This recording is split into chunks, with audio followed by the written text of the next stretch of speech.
doing everything they talk about. You know I'm everything a boss about. Not putting work and gotta toss them out. I'm really biting, they just barking out. I'm really riding, they just parking now. Hit street, what to talk about. See the big H when I'm walking.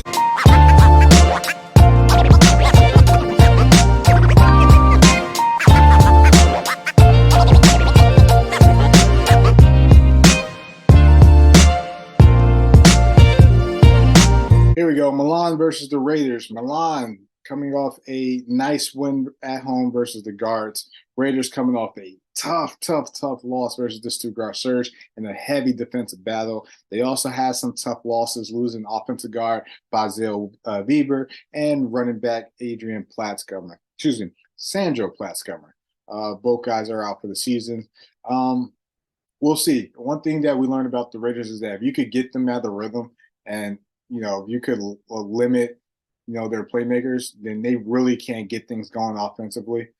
So we'll see what Milan can do. I don't think it's going to be much. Milan's defense has pretty much struggled, this season. I don't really count last week against the Guards. But a couple of bright spots about Milan. Young Juan Calderon. Hey, this guy is, becoming one of my personal favorites. 19 years old.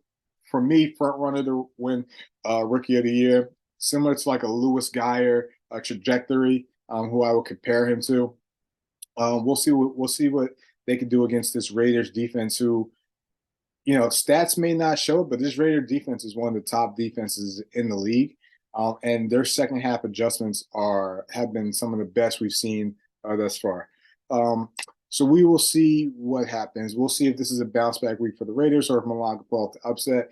The history of these two teams, especially playing in the CEFL, Raiders have always got the best of the Milan Seamen, and that's the route I'm going to go. I'm going to pick the Raiders to bounce back at home. I'm going to say Christian Strong and Jarvis, turn the ship, get things back on track, and we'll see what happens. But I think the Raiders bounce back this week versus the Seamen.